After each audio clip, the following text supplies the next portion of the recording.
So what's up, man? Nice to meet you. I know you came to a show, didn't you, recently? We're going tonight, too. Oh, you're coming? You know what's fucking crazy is that this thing was scheduled already. Then my wife and my daughter are down in San Diego. She hits me up. She was like, I want to go see Sebastian on Saturday. I said, that's fucking hilarious because I'm doing his podcast Saturday afternoon. Yeah. That's great. My wife's Italian, so she wants to see every fucking weekend. You know what I mean? You got the whole fucking, you know. Yeah, every Italian in Las Vegas. You want to go there or there? Which one you want? He's going there. I'll stay here. Hey, Dana, Pete Correale, man. I'm on the show with Sebastian tonight. I do the cast with him. Nice meeting you. Big time. This is the Pete and Sebastian Show with Pete Correale and Sebastian Maniscalco. It's insane. It's crazy. Yeah, no, that's a true story. So we're here with Dana White. You live a fascinating life. The amount of excitement that happens in your life must be amazing, right? Yeah. Did you ever envision this is where you would be at this point in your life, running this organization that's, you know, the biggest in the world, and you're the head of it? And was this in the cards for you? Were you a big dreamer? Sometimes stuff just happens, and next thing you know, you're on top of the world. Did you have a vision board? This is what I'm going to do, or it just kind of happened for you? I wouldn't say that I had a vision board, but when I was 19 years old, I knew that this was exactly what I wanted to do. And it's funny, every little thing in my life, from the cars I drive to what I do for a living to where I live to my kids, you know, all this stuff, everything that I always had planned and thought of, I did. I literally did everything. I'm one of these guys that when I say I'm going to do something, I do it. I just do it. I figure out a way to do it and get it done. And you know, it's funny you said you live this life. I got a group of friends that I hang out with. My circle's very small. The guys that are in my life on a daily basis, some of them I've known since I was 13. And we always say this. People always ask me, when are you going to write a book? Never going to write a book. If I wrote a book, everybody would think I was lying. Everybody would think, they'd say this book is the biggest bunch of bullshit of all time. These are all lies. There's no way that this should happen in this guy's life. Do you ever think it's going to go away? Sometimes I deal with, like, my last show might be my last show. Do you have a fear that the business might, I don't know if people are going to come to the next event? Is that always in the back of your head? Or do you get to a point where this thing's humming, we're on a roll, let's open up another, you know, I know you're doing this. No, I keep thinking bigger and bigger and bigger. I'm always thinking the exact opposite. Every year, literally, if you look through the history of the UFC, every year it's bigger and bigger. I was literally just driving here now, and on Instagram they were talking, there was a post on there how this is the biggest year in UFC's history that we just came off, you know, last year, the biggest year. And this year is going to be even bigger. The stuff that we're working on already right now. Plus, I don't know if you guys have seen Power Slap. Yeah. We started Power Slap 13 months ago. Okay. Before you even get it, where does this idea come from? Yeah. So 2017, 18, I'm looking on Instagram and I see these guys slapping each other. This guy, this big Russian, you might remember this, big Russian with a beard, fat guy, taking people's heads off. And I'm like, this is fascinating. So I start taking a deeper dive. This is like 17, 18. I start taking a deeper dive into it. And this thing looks like it's shot on a flip phone in a barn. They're literally slapping over a barrel, right? And it had 350 million views on YouTube. I was like, at the time, that's like a Justin Bieber video, okay? How is this pulling those kind of views? So I start to figure out who the players are and what's going on. So I'm like, I think I'm going to do this. Then COVID hits. So I'm battling through COVID with the UFC to keep it running and all this stuff. And then we get through COVID. And, you know, the original guys, the Fertitta brothers, were my partners in the UFC. We sold in 2016 to Endeavor. So my go-to guys, I said, hey, I got another idea. You guys want to do this? And they're like, yeah, we're in. So I said, we all got to pony up $1 million each and get this thing started. That was 13 months ago. It's a $750 million business. Yeah. My coffee Look, was, I even got Power Slap cups. my coffee cost $11, and it's been ruining my day. All day, because I tipped $1. It was $10. So this is just. So is this an underground thing that people were doing, and you organized it into? No, it wasn't underground. It was coming out of Poland and Russia at the time. I was like, well, if this is pulling 350 million views on YouTube, what would happen if I did it and put great production value to it and turned it into a sport? So I've been getting it sanctioned by all the athletic commissions, and we're going into our 3rd season of a reality show. I do a reality show and I throw it up on social media. This is the biggest. When I say that this is the biggest thing on social media, we started this 13 months ago. This thing has 13 million followers on social media. I've been on social media since I was one of the first fucking Twitter guys, right? I have 20 million followers. This thing already has 13. It's bigger than the NHL. It's bigger than the PGA, NASCAR. We're crushing it. We're about to pass Major League Baseball as far as numbers go, right? Wow. Then, now, when you talk about numbers on views on this thing, take every sport on earth, combine all their numbers together, and multiply it by 4. Power Slap beats it. Isn't that fascinating? And and it got so much negativity here in the United States. It was incredible. I love the negativity, right? But what people have to remember is, there's 350 million people in the United States. There's 8 billion people on Earth. Mm-hmm. And this thing became a global sport overnight. And in other parts of the world, this thing's massive. It's huge and pulls incredible numbers. So we, at the last event we did, I did a fight the week of the Super Bowl, right? I mean, we had Brady, Travis Scott, we had Charles Barkley. The top 3 streamers in the world came to, I mean, everybody was, Michael Rubin was there. I mean, everybody was at the slap event. The slap event was the hottest party Super Bowl week here in Vegas. Is there a Michael Jordan of slapping? Is there a guy you got to see this guy slap the shit out of it? That's hilarious. We're only 13 months into this thing. But yeah, I mean, the guy who's considered the best in the world right now is a guy named Wolverine. Wolverine, he's got a big beard but what's crazy is there's this kid who calls himself Terp Daddy Slim. He's from Florida, and he's actually fighting Wolverine here in April on our next match. And he just did an interview with a reporter, and he was like, "How's the money in Power Slap?" And he's like, "How's the money? This thing has completely changed my life. My life sucked. Okay, I lived down in Florida. I had a 9-to-5 job, worked at the swamp all day. I'd come home, I was exhausted. And I'd go to sleep every night." He says, "My house is paid off. My car's paid off. I'm about to buy a boat. I'd never been to Las Vegas before. I'd seen it on TV. And just for the record, everybody, it's better in real life than it is on TV." And this guy just gave the greatest interview of all time. So some people, when they see a combat sport, whether it's boxing, UFC, or something like slap, you don't realize what the hardship some of these people have had in life, and the fact that they can compete in something like this is life-changing for a lot of these kids. Take me through how do you get into the league? I mean, this is are you sitting around the house going, "Yeah, I think I could take a slap"? Is there a farm league that No, it's a great question. No, it's a great question. So realistically, this thing, just like the UFC, when we first bought the UFC had such a bad stigma attached to it, venues didn't even want us. So when people talk about my relationship with Donald Trump, I have an incredible relationship with Trump. He's been a friend of mine for over 20 years.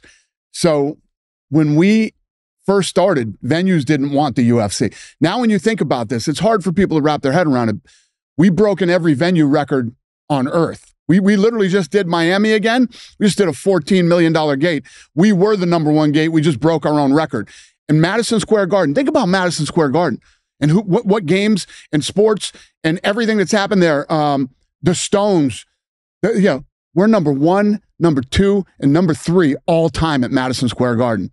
the UFC is, right? We weren't even allowed in New York because it was banned. And now we're number 1, 2, 3 at Madison Square Garden. You guys are going to have to reel me back in here and there. I get crazy. There's not far. There was a couple of leagues that were doing this. That's how I got into it, right? Now that we've started this and it's doing so well and it's so successful, they're popping up everywhere. Now there's 2 down in Brazil, you know, and in other parts of the world, now they're starting to pop up like these copy leagues. Like when we started the UFC, that's exactly what happened too. But I have to have all these smaller, you know, that's where I'll end up getting the talent. And here's the thing. You want to be a UFC fighter? You're going to have to train for 10 years. You got to learn jiu-jitsu, boxing, Muay Thai. You don't have to train for 10 years to slap. Yeah. So what is the training for this? I mean, you just walk up and go, okay, let me ask you this. Yeah. Have you been slapped? No. Yeah. I mean, I've been slapped in my life, but by Wolverine or no. Jimmy Slim or whoever this guy is. No. So you haven't done this. So how do you train too? You just smacking watermelons all day? Yeah. So these guys are actually starting to, you know, to figure out how to train properly. Well, we have a performance institute here in Vegas for the UFC, and we actually bring these guys through. You know, they work on neck strength, the power and velocity of a slap, and things like this. Just like the UFC, it will become more technical in the training, and it will evolve over the next couple of years. Now, the rules, though, who makes the rules? Because, like, when I'm watching, what if you hit my eardrum? Yep. And then also, what's more of the talent, the ability to slap hard or to take a slap? Obviously, both. You have the ability to knock somebody out with a slap is obviously key to being in the sport, but the ability to have the chin to take a slap. In any combat sport you're in. If you're in boxing, you're in UFC, or you have to have a chin. If you don't have a chin. And then when you see it coming, how do they not like flinch? That's a foul. Flinching is a foul. Did you write the rules? Well, you're like the Naismith of freaking slap comedy. Like 200 years from now, they're going to be talking about you like peach baskets. You know what I'm saying? Yeah, we sat down, and this has all been sort of a work in progress. You know, we did like a beta test on this thing first. We brought everybody in. We didn't even really know what we were doing in the beginning. But the same thing with the UFC. As you know, when you start a new sport, there's a lot of trial and error, and you walk through, plus the production. I'll tell you this. If you've ever watched one of the slap events on television, I would love to see the NBA, the NFL, Major League Baseball, any of the majors, you know, 5 or 6 shows in and have the production quality that we have. The production we have more cameras than the NFL does when we shoot slap. Wow. And there's like 34 different angles of the slap. And then we put them all out on social media, and they all, I'm talking about hundreds of millions of views these things do.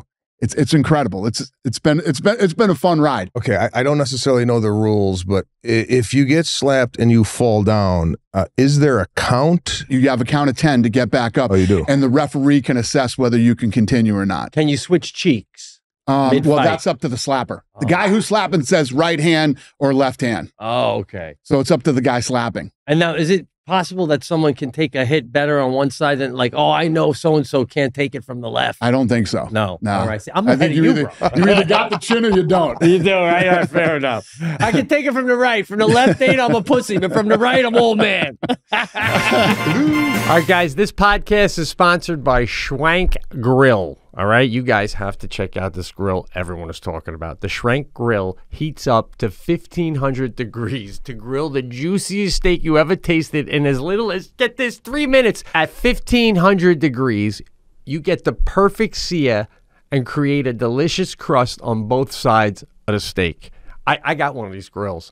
I cannot tell you how awesome this grill is. Everybody, first of all, my neighbors and everyone who sees it is like, what is this? It collects the juice at the bottom, which then you put back on whatever you're cooking. You can make pizzas in this. You guys got to get this grill. I'm not lying. This grill's made, by the way, in the USA and uses the exact same technology as Morton's, Del Frisco's, Cut 432, and many more of the world's best steakhouses. They're using the same technique as Morton's Steakhouse. Are you kidding me? This is truly the future of grilling. But it's not just for your steak. You can grill chicken, wings, hamburgers, lobster tails, salmon, and more in just minutes. If you don't believe me, and you should, I haven't been to the site about a product in a while. Visit schwankgrills.com and use the promo code PS150 to get $150 off a Schwank grill. That's SCHWANK grills.com. Use the promo code PS150 and get $150 off your Schwank grill. I'm telling you, man, you can't go wrong with this thing. It's unbelievable. So you talk about these kids that, maybe down on their luck, or maybe these are given an opportunity for them to succeed in a sport. Now, through your experience with UFC and now Power Slap, do you have to come from kind of this downtrodden to be a fighter? Or do you ever get a fighter? Because generally speaking, I don't hear, and in this corner from Beverly Hills. I got one of those. Oh, you do? Have you ever heard of Gina Carano? Yeah. She was a fighter. Oh, then her father was a football player? Yeah, her father played for the Cowboys. Yeah. But they own Caesar's Palace. They own, they have a huge, they own most of the casinos up in Reno. They own, they're part owners of the Carano wine. Oh, that's they own all that wine. She comes from an extremely wealthy family, right? And she became a mixed martial artist, a fighter, and she fought Muay Thai too. So it doesn't usually, if you come from a rough upbringing, like you'll find, like right now, we just built a performance institute down in Mexico. Imagine the studs that we're going to find down there. You know what I mean? When you come from poverty and hardship, and those are the people that usually become world champions. But I truly believe that some people are born fighters. And Gina Carano was the perfect example of that. Just off the top of my head, but when you look at the UFC, most of the fighters that we had, especially early on, came from middle-class homes, because boxing, if you came from boxing, you came from the mean streets of somewhere, and you were probably headed for prison, and somebody got you on this, got you off the streets and got you in the gym. But if you took martial arts growing up, your family had money, because to get into martial arts wasn't cheap. Plus, most of these kids that fight in the UFC graduated from college because they wrestled in college.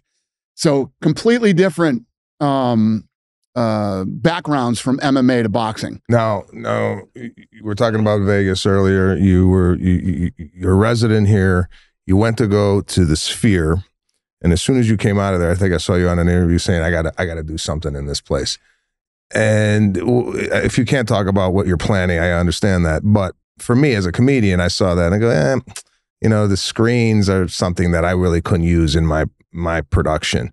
When you put a UFC fight in a place like that, do you have a vision of what those screens project, or is this something that you could get into, or is it the fight up there? What the hell's up there? Because I'd never been to this thing. It looks like the stage is quite small, and the experience is the visuals. 100%. So like, what inspired you when you went there to go, fuck, I got to do something in here? The technology. So I don't care who's playing there, what they have going on. The star of the show is the Sphere. The Sphere is the star of the show. And you can go see U2 anywhere, and U2 is going to sing and put on there. But what goes on around it, I was blown away by it. And what I loved about it too was that people were like, I love negativity, if you can't tell. I love negativity. Everybody, when people tell you can't do something, this can't be done. Why not? Oh, because this angle, and like you said, the stage is small, and what's going on during the fight and all this other stuff. So I'm heavily invested in Mexico right now. We opened these performance institutes, and all the fighters get to train there for free. They get free physical therapy, free food, free supplements. Everything is free when you're under contract with us and at these performance institutes. We have one in China. We have one in Las Vegas. We just opened one in Mexico. The next two, I'm going to open one in Abu Dhabi, and I want to do one in Africa. And we're working on all this stuff right now.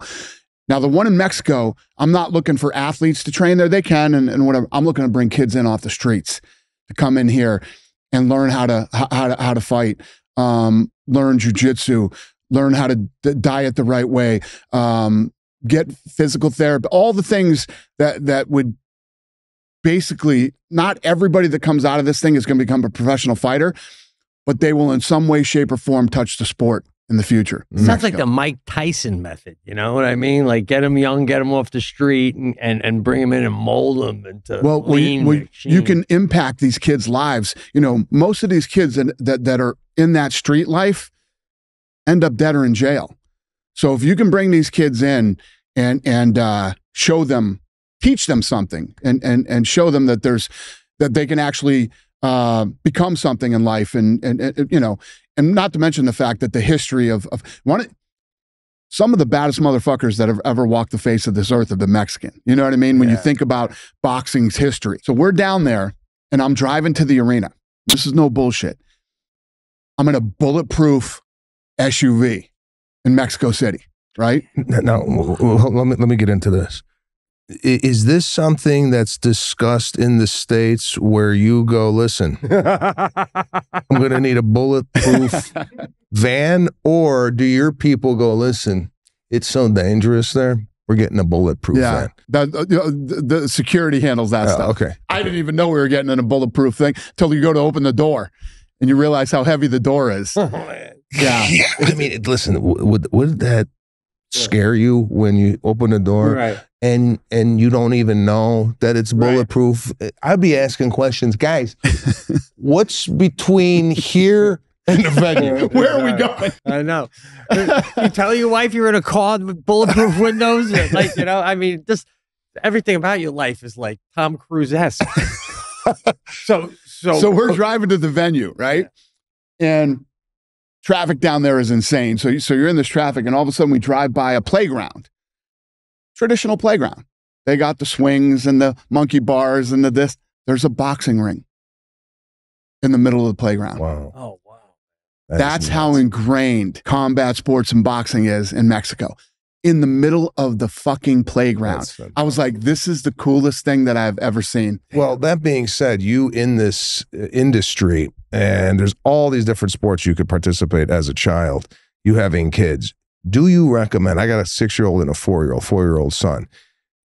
Is it soccer? Is it basketball? Is it mixed martial arts at this age? Do you recommend kids? 4 and 6, right now, put your kids into jiu-jitsu. Jiu-jitsu. It will change your kids' lives and give them a level of confidence. Soccer, here's my thing with traditional sports. Soccer, basketball, it's fun. You learn some team stuff. You do it to a certain point. You put them in jiu-jitsu, they'll have that for the rest of their life. Forever. Yeah. Till the day they die, they'll have that jiu-jitsu in their back pocket. And for girls, most of the submissions, and here's the thing. In jiu-jitsu, it's not about strength or power, it's about technique. So a little girl, I could bring in a 16-year-old girl that'll wrap you two into fucking pretzels, okay? And it's not about how strong you are, it's about the technique. They can put you to sleep. They can do a lot of things to you that would fucking ruin your entire life. You'd be like, holy shit. Neither one of you have ever done jiu-jitsu, huh? No. It's what changed my life. Okay. When did you start? I started at 28. Okay. So at 28 years old, me and the Fertitta brothers went in and took a jiu-jitsu lesson with this guy named John Lewis. And it's literally like the blue pill and the red pill in the Matrix. It's like, do you want to take the blue pill and just life is the way you think it is and whatever? You want to take the red pill and find out what life is really all about. When you get on the ground with this guy and you find out what this other human being can do to you on the ground, it is completely eye-opening, man. And that's what led to us buying the UFC. We took that jiu-jitsu class, and then we started to meet some of the fighters, and we became completely addicted to jiu-jitsu. And it changed our life. And we were big boxing guys, and that led us to the UFC. Have you ever been put to sleep? Yes. Okay. Yes. No, I'm speaking for you, but I don't think you've been in a fight where you had the fear of being put to sleep. Me, I really never got into any type of physical altercation. I've never thrown a punch without Budweiser in my system. So when you get put to sleep, right? Mm-hmm. First, do you know you're going to sleep? Do you feel like you're going? Is it? The window starts to close like this, and then you go out. And then it takes like 3.5 seconds. For somebody who knows what they're doing, they get your neck, 3.5 seconds, you're out. And then all of a sudden you wake up and it's like a dream. You're like, holy shit, what happened? Where am I? Okay. So you have a daughter? Yeah. Yeah. So your daughter could do that. You get your daughter in jiu-jitsu now. When she's 7 or 8 years old, she could do that to a grown man. Put him to sleep. Put him to sleep. Yeah. And every one of the submissions, not all of them, but a lot of the submissions are from the rape position. Yeah. Interesting. Yeah. So you got some guy that's attacking your daughter, right? She can put his ass to sleep, do a little dance on his face, and then get the hell out of there. And it's also discipline too. 100%. Would you say if you have a child who's a little, off the wall or maybe disruptive, if you put them in a mixed martial arts, that they develop a discipline where that might be corrected? 100%. You live in New York? No, I live in Los Angeles. Oh, you're in LA. Yeah. Oh, LA's peppered with with jiu-jitsu schools. Some of the New York and LA. You got Renzo Gracie out in New York, who has unbelievable schools. And Renzo Gracie is like stands for all the right things. And Renzo Gracie is an awesome teacher, and he's beloved in the jiu-jitsu world. And then out in LA, there's so many good guys out there that you could train with and put your kids in with to go to school. But I'm telling you right now, put your kids into jiu-jitsu, life-changing experience, and something that they'll have for the rest of their life. Okay, that being said, you said you started at 28. I'm 50. Yep. Is there an age where it's like, at 50, you're not going to be rolling around? What I think you should do is you should at least go in and take a class and just check it out and feel it. It'll blow your mind. And how old are you? I'm 54. You're 54. And do you feel like you still, I talk about this on stage, I'm getting older. I feel like I can't move right. Yeah. Is there any tightness you have? Do you feel, because talking to you, you're like, we have coffee, but we don't really have the type of energy you have. Have you always been a guy who's like in it? So you almost remind me of like the Tom Cruise of the UFC, in the sense that Tom Cruise has like an electricity coming off him. Is this just the way you are? Do you get up and you're like, I'm alive? Right, exactly.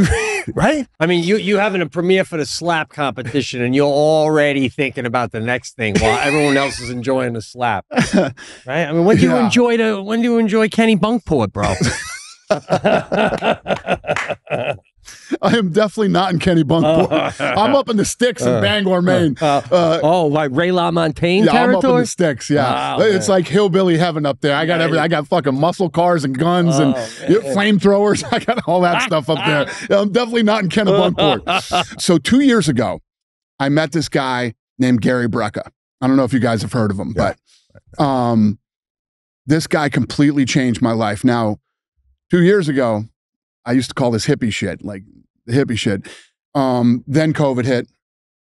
And if COVID didn't wake you all up to what, big pharma and all this stuff is really about, it's insane. And every time I talk about Gary Brecka now, Gary Brecka has blown up and become so big that you have all these doctors now trying to debunk him and say all this stuff.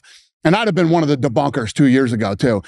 I've seen this guy change so many people's lives, including my 80-year-old mother-in-law and so many other people. But and everybody, all these guys are trying to make it sound like I'm some shill or I'm invested in Gary Brecka. I'm invested in Gary Brecka physically. Yeah. I pay like everybody else does. So when people try to call bullshit on this thing, you know what I say? Don't fucking use them. I'm sharing my experience with people. I don't give a fuck if you do it or not. Go see your doctor. Take a handful of pills and knock yourself out. Hey, go strap that mask on your fat face and turn your CPAP machine on and try to sleep. Good luck to you. I don't give a shit if you do it or don't do it, but this guy is legit, has completely changed my life, and I feel like I'm 25 years old again. I literally got up this morning. There's this routine called the Superhuman Protocol. So you get up first of all, I have this PMF mat that you sleep on at night. You turn it on and it alkalines your body. Then I get up and I cold plunge. Some people sauna, I use the steam. And then you do this oxygen therapy in the morning. And then you do your workout. I do it religiously every day. Even when I travel now, like you're saying, you feel like you can't move like you used to, start cold plunging. Let me tell you what, it'll completely change your life. Okay, I have one, right? And I feel this is my take. First of all, I always feel like if I do something like that, I got the luck where I'm going to have a heart attack in the cold plunge, right? And they're going to go, what happened to him? Fuck, he has a fucking heart problem. He went in the cold plunge. And the anti-cold plunge people are going to love it. I told you. That's exactly what I just saw one of those where somebody was saying, oh, somebody just had a heart attack in the cold plunge. Right. How many people have had a heart attack on the fucking treadmill or whatever? You know what I mean? Yeah. People when you start cold plunging, and the beauty, I've been doing it for 2 years. I just did it this morning. It's a mind fuck. Every morning you're like, I'm about to jump in 48-degree water for 3 minutes. And you know, you have to mentally overcome that every single day. Yeah. And I love that part of it too. But when you get out, we just had Matt Serra, who's you know, a legend in the sport. And we do a show together. I had him cold plunge. He's Italian from Long Island. He's fucking hilarious. And he's in the cold plunge. If we weren't filming this, I truly believe he would have jumped out and wouldn't have finished it. He's screaming and swearing the whole time. This is fucking ridiculous. I'll never do this again. Then when we got through it, he went in the sauna and he's like, I might buy a cold plunge. You know what I mean? It's I'm telling you, it's life-changing. If you can get in that thing every day. Now when I travel, there's one in my room at the hotel, or we find a place that, oh yeah, I don't fuck around. I'm literally religious about this now. You know what I got in my room? Fruit.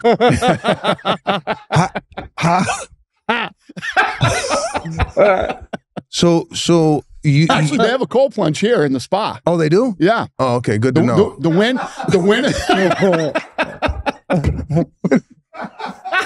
The Encore in Boston has an incredible spa with the steam and the cold plunge and everything, and they have one here too. So if you go and you stay at Encore or Win, great setup.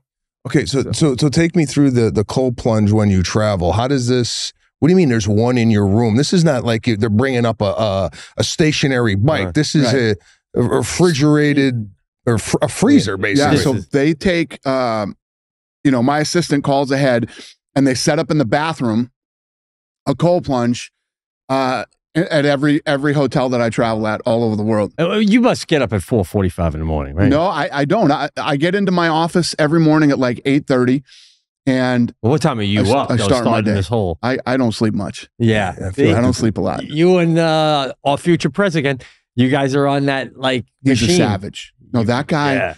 Let me tell you what. He's 80 years old, right? Yeah. The other night, he went to the fight down in Miami that we just had down there. The night before, he called me at 2:15 in the morning, right? Talking to me about the next day. Then he hits me again at 8. He's already on the plane on his way to Georgia. He's speaking in Georgia. Speaks in Georgia. Then jumps back on the plane and flies to Miami. Lands, gets there after the first fight. The fights don't get done till 1, right? Fights end at 1 o'clock in the morning. I say goodbye to him. He gets in his motorcade, leaves. It's got to be 1:30, 1:35, gone. On the phone with me again at 8 o'clock the next morning. 80 years old. This guy doesn't stop. He's an absolute savage.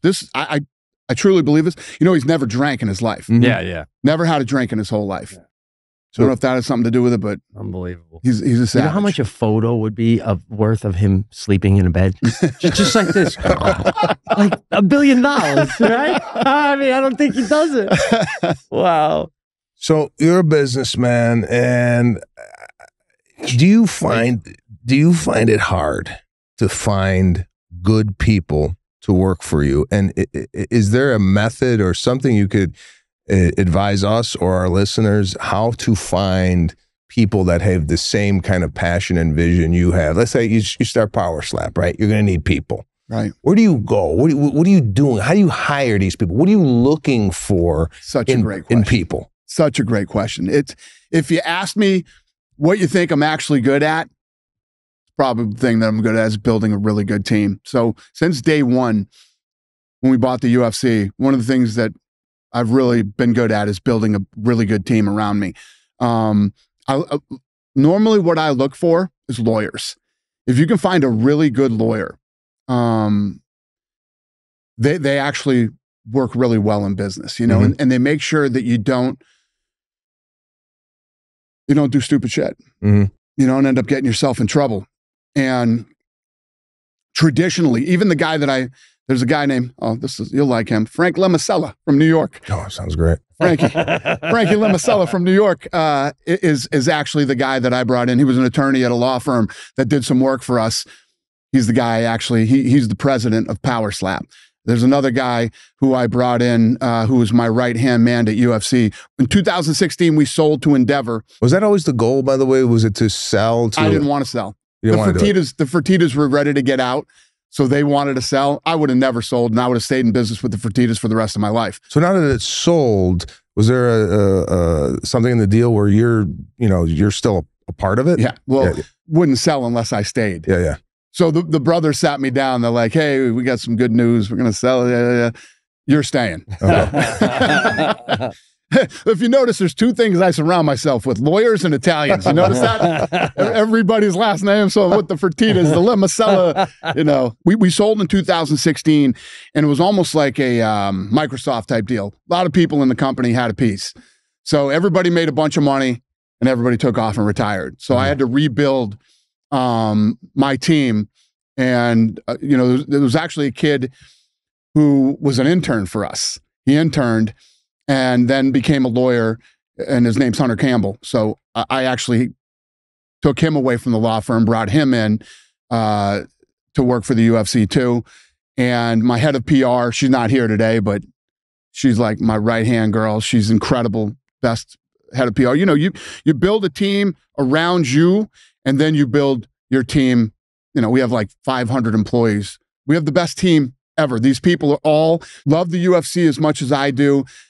Once you start to build this team, what you'll find out is when you have the like-minded people around you, everybody wants to win, and everybody wants to be a part of something special, something that nobody else. We have done things in the fight business that have never been done before, and I always love to take on these types of challenges.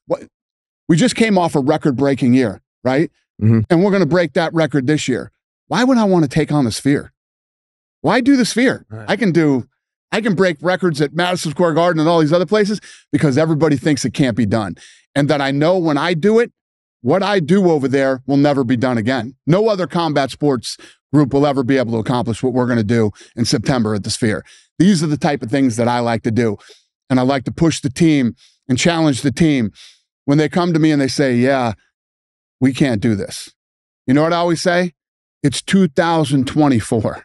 Don't fucking tell me we can't do this. Of course we can do this. It isn't going to be easy. It's going to be hard, but we're going to have to figure it out. Yeah. I just love the confidence that you have that things are going to get done. We're going to be bigger. We're going to be better. Now, you are no stranger to speaking your mind and what have you. How do you deal with, like, you say something in an interview or what have you, and then you get like a flood of like, oh, fuck him, this, that, and the other thing. For me, sometimes I say a joke or I do this or I do that, and you get like feedback negative. Murdered. What's that? Murdered. You get murdered. Does that affect you in any way, shape, or form? Do you read those things? Do you go, fuck? How do you deal with negativity coming at you from all different angles? I love it. You love it. See, there's people built like this. No, I hear you, man. We don't really do. We do this show. There's a lot of things we say. We go, cut it out. There's no way that could go on the air just because we don't know. It might be funny, hysterical, but do we really want to deal with being on the news? Yeah. You know what I'm saying? You know what? What do you do? What do you welcome that? I don't give a shit what the talking points are. Yeah. I don't care what it is. Bring up anything. My question to you is, how do you deal with the repercussions of what you say? Or do you not even think about it? I could care less. This is America, okay? We have freedom of speech, right? Everybody is entitled to their own opinions. And the way that this whole world has been working lately, for instance, that I'm good friends with Trump, right? Mm-hmm. I have lots of friends that are super liberal. You know what I mean? On the other side or whatever. I don't dislike them because of their views and, what they might think. I like them. You know who I don't like? Douchebags. Mm-hmm. I don't like douchebags. If you're a douchebag, I don't care who you are or who you think you are, you're probably not my kind of guy, and we're not going to be cool, and we're not going to hang out. But if you have different views and different, if you don't agree with me on a lot of, I don't care. Your politics and all of that stuff doesn't matter to me. Who you are as a person. And me personally, I know exactly who I am, what I stand for, and if you don't like it, it's your right as an American. But I don't give a shit. You don't care. But I think that I could care less. That is like, it's the same thing with what you do. Some guys are born to take pain. I'm sure you've examined pain through the years because it's fascinating how one guy will tap out and another one won't. Right. But it's the same thing. It's a God-given trait to not care. I care too much. Right. I'll get 20 great comments. I'm funny, and then one person say, "I didn't like your late show." Sunday ruined. Yeah. Right? Am I not?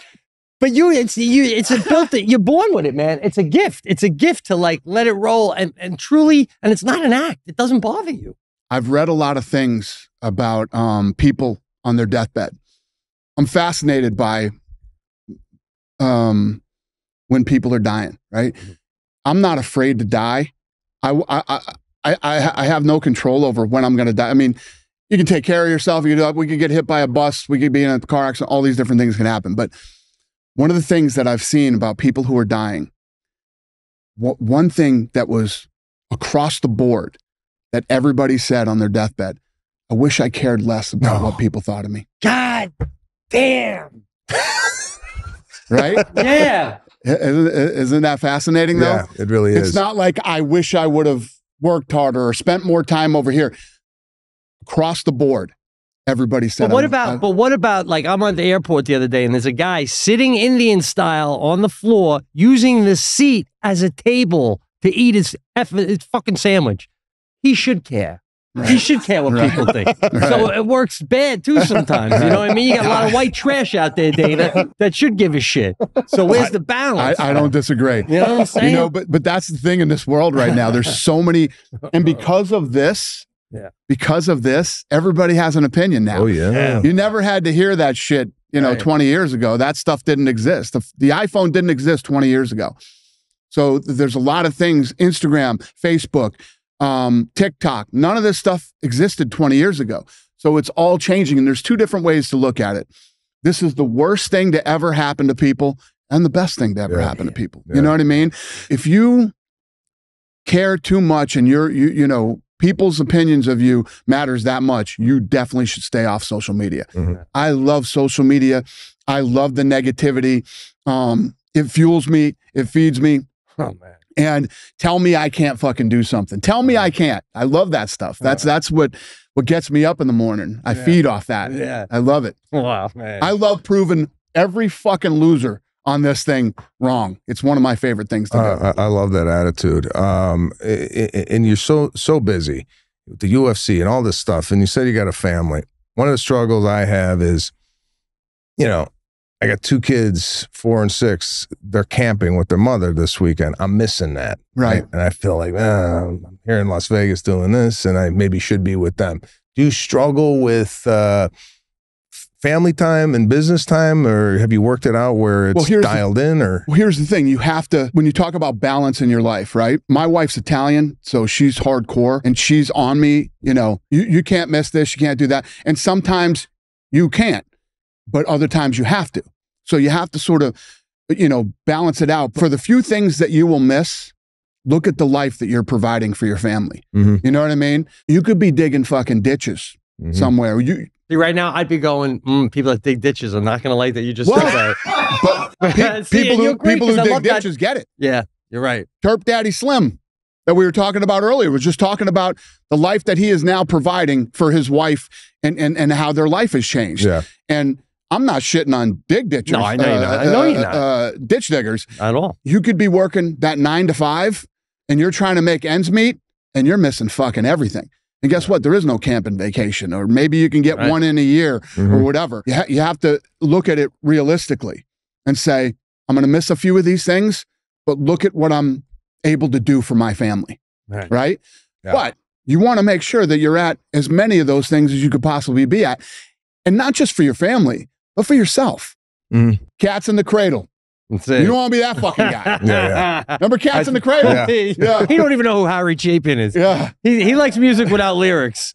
Listen to Cats in the Cradle. You don't want to be that fucking guy when the kids grow up. You know what I mean? I know. You know that one? Yeah. It's impossible But not to don't know you guys that song. feel though? But don't you guys feel though? Sometimes as a kid, your kid like if you're around too much as a dad, your kid's like, beat it. Give me a reason to appreciate you. Get the hell out of here once in a while. Well, yeah, I maybe they do have those thoughts, but on the flip side, you don't seem like a guy that could. Maybe I'm wrong. Relax. I feel like you're on vacation, maybe Totally, right in Cabo, wrong. and you're sitting there, and you get up out of your chair. Go. I got an idea. That's it. I'm gonna do a thumb wrestling league. Right. Is it always on? Yes. Can you You are relax? so right. And me and my wife have got to a place where she knows she spring break's coming up.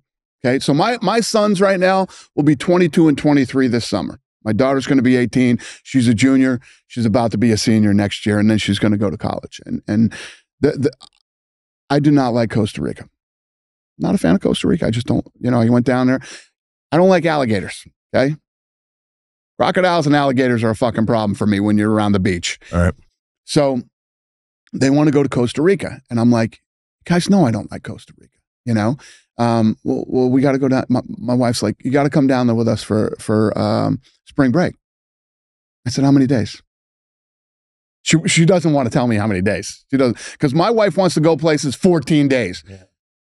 Tell me a place on earth that you want to go for 14 fucking days and do the same shit every day and get up, right? Yeah. And I like routines, like my cold plunge and my shit and this and that. Yeah. I'm like, how many days? She's not telling me how many days. She's like, 7, but we could do 5. Day 3, right? There's sort of a middle ground where I'll start to relax and I start to forget about all the things that are going on. I'm having a good time if I'm in the right place. So there's this big debate now, how long we're going to go to Costa Rica for. But, my wife's one of those. She's Italian. You know what I'm talking about. So she's grinding me, and she's my conscience that lets me know, come spend some time with, it's good. It works out great. I'm one of these guys that like, I'm out doing this shit all the time and whatever. Now my wife's Italian. She could give a flying fuck about any of this shit. Mm-hmm. The only thing she cares about are her kids and her family. Mm-hmm. That's it. We had an incident New Year's Eve a couple years ago. Before that, try to find a picture of my wife on the internet, okay? There were none. And she doesn't ever want there to be one. Mm-hmm. So it's like we are the perfect yin and yang. That's nice. To balance everything out. Well, I mean, there's a lot to learn from this podcast. I'm going to leave you with this. Do you have an opinion on like these YouTubers coming in fighting, or the guys that are generally not in the fighting game kind of crossing over? We got Tyson fighting Paul. Yeah. Not that he's a YouTuber anymore, but he kind of came out of that world. Right. Do you see fights like this good for the sport to have these kind of, is it an exhibition or is this a real, because I know Tyson fought Jones and that was kind of like exhibition. Yeah. Is this I don't think real I don't think that Texas has really figured out what this is going to be yet, because it's happening in Texas at Dallas, Texas Stadium. And the commission, I think, is still wavering on whether this is going to be a real fight, or I think Tyson wants it to be a real fight. I think the other side wants it to be an exhibition. What's the difference? I mean, what does he just take off a little off the punches if it's an exhibition? I mean, a real fight is they're going to go in there and try to knock each other out. And you can imagine that's exactly what Tyson wants. I think that there's always going to be fights that will pique the interest of, and Jake Paul's last few fights, nobody's even watched his last few fights. Mm-hmm. So to get Tyson was the right move, because Tyson's the one that's actually going to bring the money and the eyeballs. Yeah. So we'll see. I don't know, but I don't think it's good or bad. I think that, at the end of the day, what my job is, every Saturday, I have to convince you to stay home, not take your wife to the movies or dinner or any of that shit, and watch fights. And I have to put on cards that make people want to stay home and watch fights. So I think there's always going to be fights that pop up throughout. They've always happened since the beginning of time, and they'll go on till the end of time. Well, bro, I gotta thank you for coming in here. This is one of, listen, we've just started having guests on our podcast about a year ago, and I really, really enjoyed our conversation. I'm going to see you tonight at the show. There, yeah. He's coming to the show tonight. Yeah, you're a super nice guy, man. His family's coming to the show tonight, so get on your. Which first or second? Shit, I don't even know which one we're going to. You don't even know. That's how busy he is. He's not even thinking about tonight. He's going to leave here, open up another business. I'm going to the fights. I got fights right now. I'm leaving here and going straight to the fights. Man, you never stop, do you? No. You're like unbelievable. And he looks like the complete. You have to be a loser, bro. What's it, Hunter? Hunter looks like the complete opposite of you. This guy looks like he looks like me, that he could slip into a coma at any minute. Is he like?